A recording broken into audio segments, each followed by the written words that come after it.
Bueno, vamos a continuar ya con la sesión. Agradecemos al doctor Germán Gómez haber aceptado venir a hablarnos de este tema. Él es psicólogo social por la UNAM, tiene la maestría en Psicología Social por la Facultad de Psicología y maestría doctorado en Antropología Física por la ENA. Desde hace 37 años es docente de la UNAM, en la que es Zaragoza, y también es docente en el Instituto Politécnico Nacional desde 1980 hasta 89. Igualmente es profesor visitante en la maestría de Psicología del Trabajo de 1997 a 2001.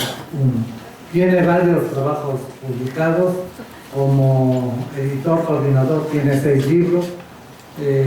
Como autor de capítulos dentro del libro 23, artículos en revistas especializadas sobre estos temas de la psicología social, la comunicación, la ideología y la alienación, 68, y como coautor 10. Las líneas de trabajo de Germán Gómez, líneas de trabajo de investigación, ¿verdad? Sobre todo en la población del sur, oriente de la zona metropolitana. Ha hecho investigación sobre ideología, alienación, trabajo y psicología y salud, y aspectos perceptuales en estas poblaciones del oriente, nororiente de la ciudad, cómo perciben la televisión, la estructura política, ha investigado también los conductores de los microbuses, muy importante, ¿verdad? Los profesores de la prepa, también estudiantes de psicología, y también ha estudiado la subjetividad laboral en adolescentes, la conyugalidad en México actualmente y la subcultura del narcotráfico. Son los campos temáticos de la investigación de Germán Gómez. Repito, muchas gracias por venir al seminario, Germán, y ahora les dejamos la palabra. Julio. Si nos plantea usted, los voy a dejar solos. Bueno, no quiero ocupar mucho tiempo, pero debo decir que me siento muy honrado de haber sido invitado a una actividad como esta, de conocer al doctor Jiménez y de haber sido directamente invitado por mi querido amigo de hace muchos años, Alfredo Guerrero, con quien, además de una amistad de enorme calidez amistosa, nos une una buena cantidad de confluencias conceptuales, pero también divergencias controversiales. Eso es lo que une, lo que fortalece los vínculos de amistad entre gente tolerante. Es más que yo, desde luego. Querría anclarme en 4 puntos, porque tienen que ver con lo que quiero exponerles. Por cierto, ¿cuánto tiempo podemos? ¿Más de 5 horas o menos? 45 miedo, terror, resentimiento, odio. Bueno, esas dos. Desde mi punto de vista, y después del terremoto de 85, estuve convencido, después de haber participado en tareas muy mal, por cierto, de auxilio a damnificados, que el miedo es una vacuna necesaria de inoculárnosla. ¿Para qué? Para evitar el pánico. El miedo agiliza. ¿Cómo sucedió después del terremoto? Realizando simulacros.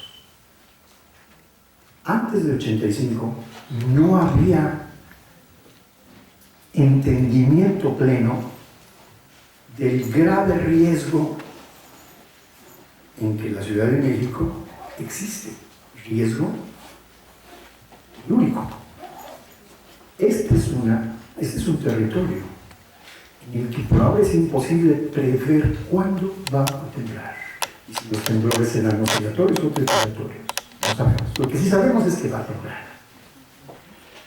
hasta el 85 se desplegó por primera vez un conjunto de tareas preventivas para saber qué hacer ante la inminencia o la ocurrencia de un sismo.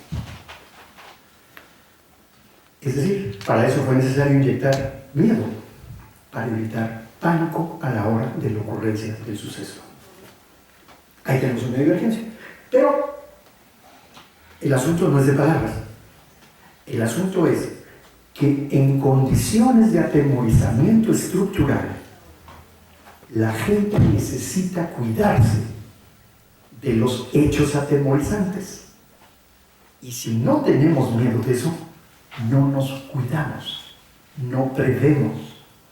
Yo les diría, ¿cuántos de nosotros hemos pensado la eventualidad de ser asaltados con arma en estos días? Quien no lo ha pensado es un perfecto irresponsable, que le puede costar más que la vida en una reacción improvisada equivocada. Y es que hay que tener claro que ante un hombre o una mujer armados amagándonos, no siempre la mejor salida es ser totalmente sumisos, pero tampoco abiertamente confrontatorios. Pero de eso hay que estudiar. Y para estudiar eso hay que tener miedo de que un día nos van a asaltar. Para evitar que cuando seamos asaltados, lo que hagamos sea un conjunto de reacciones equívocas que lo más seguro es que nos hagan sucumbir. De eso se trata. Resentimiento, odio. Estoy absolutamente de acuerdo con Alfredo que si algo se ha diseminado en los recientes lustros en nuestro país y en todas las escalas, en todos los estratos y en todas las zonas etarias, es el resentimiento. Algo que Enrique de la Garza hace muchos años escribió, o bueno, contestó en una entrevista en la revista Proceso y dijo: el resentimiento social es hoy uno de los ingredientes más explosivos de la sociedad mexicana. Hasta ahí se quedó. Alfredo abunda y en ello lo fecundo. ¿Qué origina y contra qué se enfoca el resentimiento? Y, como lo diría Alfredo, yo no, sus expresiones más agudas, el odio. Bueno, contra la desgobernabilidad del Estado, algo que la OCDE hace 5 años dijo ha disminuido en México del 92 al 83%. Eso explica, desde luego, no solo las policías comunitarias actuales, no solo los linchamientos, sino también los estallidos de violencia en los partidos antes y después del fútbol. ¿Qué es la policía para una enorme cantidad de muchachos de estos grandes representantes de la epistemia futbolera, de la Rebel o de la Monumental? El policía es la expresión, la encarnación, la representación del Estado fallido. Del Estado que, aunque no sea explícitamente claro, la mayoría de la gente menor de 29 años, hoy, datos de la encuesta de cultura política de la Secretaría de Gobernación, 2006, intuyen que el futuro es no negro, de oscuridad vacía. Pero los datos son más elocuentes y más drásticos. Si la economía se compusiera hoy, si la balanza de pagos se invirtiera, si la convertibilidad del peso se invirtiera, si la productividad escalara 2/3 y cosas como esas, para que el país regrese a los niveles de ingreso promedio poblacional de 1990, se requieren 20 años de bonanza. En el supuesto ficticio de que mañana ya estamos en jauja.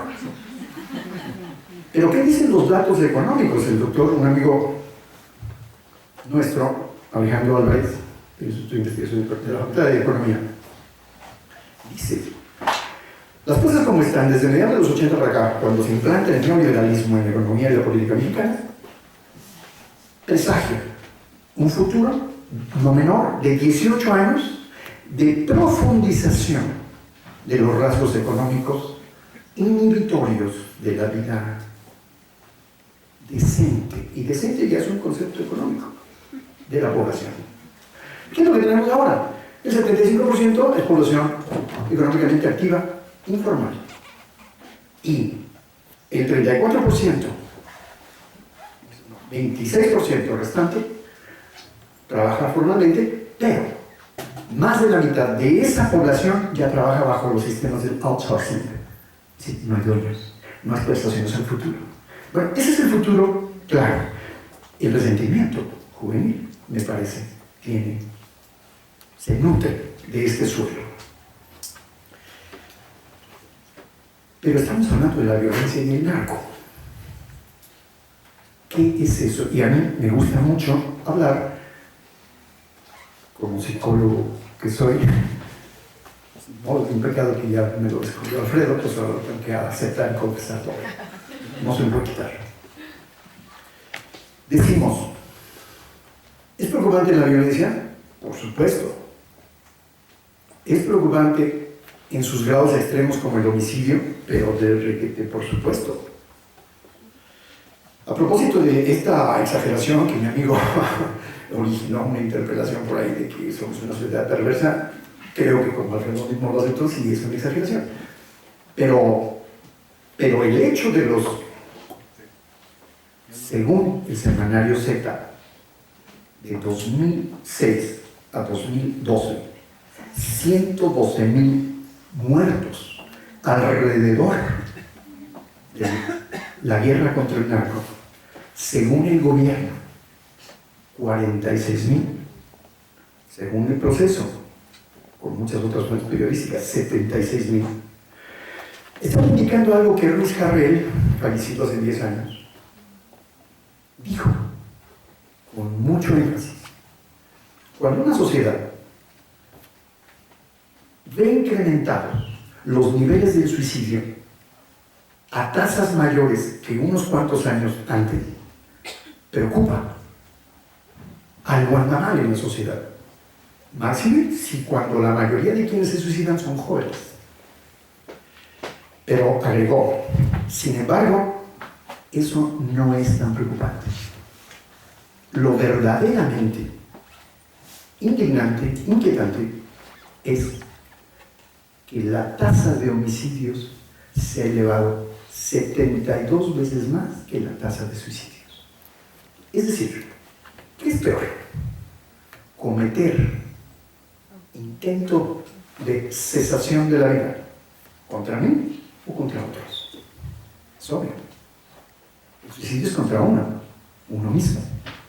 El homicidio es contra otros. Así que aquí está la cosa estremecedora que dijo Ruiz Jarrell. Cuando una sociedad ve incrementada la tasa de suicidios, a diferencia de la tasa de homicidios dolosos, eso hay que subrayarlo, no imprudenciales, entonces la sociedad no está tan mal. Pero en México estamos re mal, porque lo que está aumentando brutalmente es la tasa de homicidios dolosos. Y lo más inquietante, este es un dato de hace 3 días, es que, hablando de violencia extrema, el 86% de quienes han muerto por homicidio doloso son jóvenes varones. Y el 92% de quienes han infligido la muerte a otros son jóvenes varones. Hasta el año 2006, el total de gente recluida por delitos en su mayor calificación eran jóvenes menores de 32 años. Eso ocupaba el 53%, 2006. En 2011, esa cifra ocupa 61%. La cantidad, en fin, estos son los datos. Hay muchos más, no quiero ser tan trágico hablando de eso. Pero sí detenerme, abundar un poco en algo que, repito, el padecimiento que padezco desde hace muchos años de ser psicólogo me conduce a insistir en ello. La violencia en las calles, la normalización de la violencia en las mentes de la gente, han sido instigadas, imbuidas deliberadamente. La teoría de Naomi Klein dice que sí. Yo estoy muy lejos de pensar eso. Pero lo que sí pienso es lo siguiente. Antes de contestar, les voy a dar 3 datos, quizá 4. Bueno, exagerando, quizá 5. 1. La consolidación duopólica televisiva en México ocurre a fines de los 80. Se privatiza la televisión estatal. Televisa se consolida como el gran emporio a nivel internacional. Multiplica. Bueno, no multiplica. Triplica la cantidad de horas y programación en la pantalla, especialmente a niños. Entra a la bolsa. En esos años, el famoso Tigre declara sin ningún tapujo: hacemos la televisión que México se merece. Es televisión para jodidos. Perdón por la palabra, pero el epistemólogo de la televisión así lo dijo. Programó lo que a la gente le gusta. ¿Qué quieren? ¿Una televisión para intelectuales? O sea, para ustedes. Pues no, esa televisión no vende. Eso dijo don Emilio Azcárraga mismo, hijo de don Bilbao Urreta, papá de Tigricho, Jenny. Segundo hecho. La familia nuclear en México, en el año 2000 y desde 1970, en el censo de 70 al censo de 2000, arroja un dato espeluznante. El índice de divorcio sumado creció 230%. A fines de los 30, cuando se consolida una buena cantidad de hechos jurídicos y entre ellos la contabilidad de los ciudadanos, hasta 1970 el índice no llegaba ni al 100%. O sea, en 40 y tantos años, la gente que se divorciaba era una cantidad mucho menor que la que se divorció entre 1970 y 2000. Y usted dice, ¿eso qué tiene que ver? Yo también me lo pregunto, pero ay, bueno. Al mismo tiempo que en el censo de 2000 se arroja este dato de divorcio incrementado, también se arroja otro. 23.1% de los hogares en México son monoparentales. O sea, poquito más del 20%, poquito más de la quinta parte. Nada más hay papá o mamá, pero el 92% de esos solo son mamá, o sea, mucha madre, que poco padre. Pero en el conteo de CONAPO de 2005, ese 23.1 aumentó a 23.6. Y uno dice, ay, no, son 5 décimas, no te pongas así. Bueno, una décima son más o menos 72,000 hogares. Pero el censo de 2010 arroja 26.1. O sea, más de la cuarta parte de los hogares mexicanos solo hay mucha madre. ¿Qué quiere decir eso? Hay que agregar otro dato. Tercero. La población económicamente activa cuenta desde mediados de los 70 para acá con una mayor proporción de mano de obra femenina, calificada y no. Pero hay mucha mujer ya metida en el terreno de la producción y los servicios. Estos últimos 2 datos arrojan algo que debe preocuparnos y no lo ha hecho suficientemente a todos los que nos inquieta hablar de estas cosas. Que la familia tradicional nuclear se está desvaneciendo. Podría decirles muchos más datos al respecto, solo uno. En el censo de 2000, de 2000, la duración promedio de las uniones conyugales o nupcialidad eran 5 años y medio. En el censo de 2010, no es cierto, eran 6 años. En el censo de 2010, 5 años y medio. ¿Está claro eso? La gente se divorcia bien rápido. Pero además los jóvenes han aumentado la edad para contraer nupcias y han disminuido la edad para entrarle al ring a los catorrazos candentes, o sea, la edad de iniciación sexual. Eso arrojó un dato espeluznante también en el censo de 2010, que creció la población mucho más de todas las proyecciones. Cuando se analizó a detalle por qué, resulta que porque jóvenes menores de 17 años habían procreado casi 3/4 partes del millón de nuevos ciudadanos. Aquí están. Ahora, ¿qué tiene que ver todo eso? Bueno, una cosa muy simple.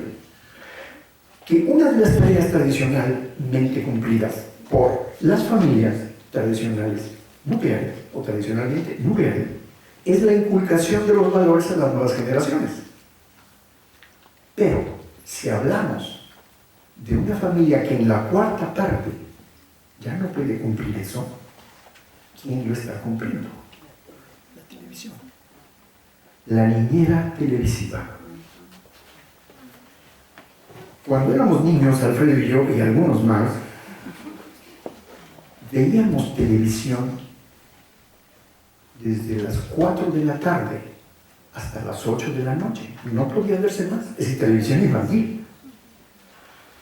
Las televisiones empezaban a las 3 de la tarde y era una barra asquerosa del Excelsior con anuncios en blanco y negro y sepia y blanco de puras idioteces. Y estaba uno porque ya fueron las 4 y empezaba Club Quintito, ¿no? Las caricaturas. Y entonces 4 horas, pero eran sin pestañear. Hoy eso no existe. 25 horas al día, canales infantiles a disposición. Y detrás, o junto a ello, ¿qué hay? Publicidad. Publicidad. Eso se acrecienta, reitero, desde fines de los 80 a principios de los 90, cuando la consolidación duopólica de la televisión en nuestro país. Sí, eso quiere decir que quienes nacieron en 1990 cuentan hoy con 23 años.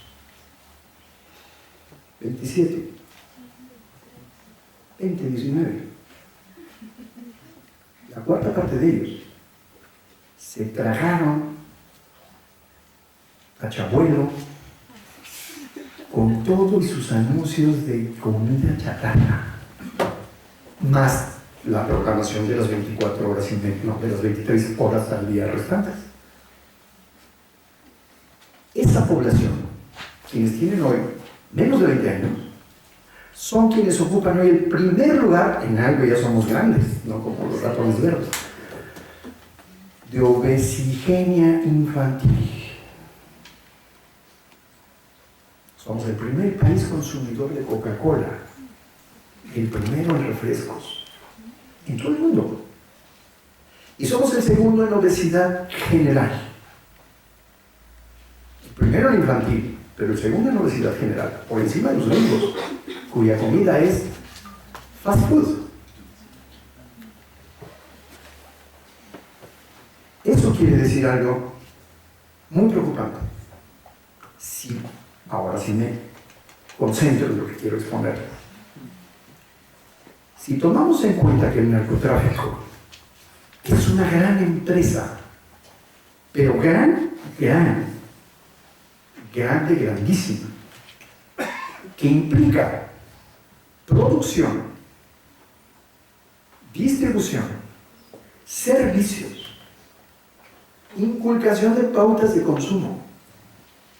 Solo hay algo que no tiene abiertamente explícito: publicidad. Es lo único que no tiene, marketing pagado. Pero tiene abogados, químicos, gente experta en armas, administradores.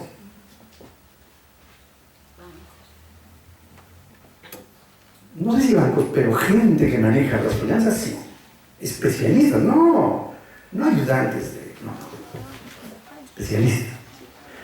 Tiene gente experta en telecomunicaciones. ¿Recuerdan? En septiembre de 2011, en Veracruz le tumbaron a los Zetas un sistema de telecomunicaciones a lo largo de todo el estado, desde el norte, frontera con Tamaulipas, hasta el sur, frontera con Tabasco, con torres de 30 y tantos metros, subestaciones que ocupaban pues, cualquier edificio de los pitufos de aquí, en plena selva. Así que imaginemos, ¿quién montó todo eso? Como diría Chicoche, ¿quién montó? ¿Y quiénes lo operaban? Pues aprendices no. Les tumbaron eso, pero nada más en un estado.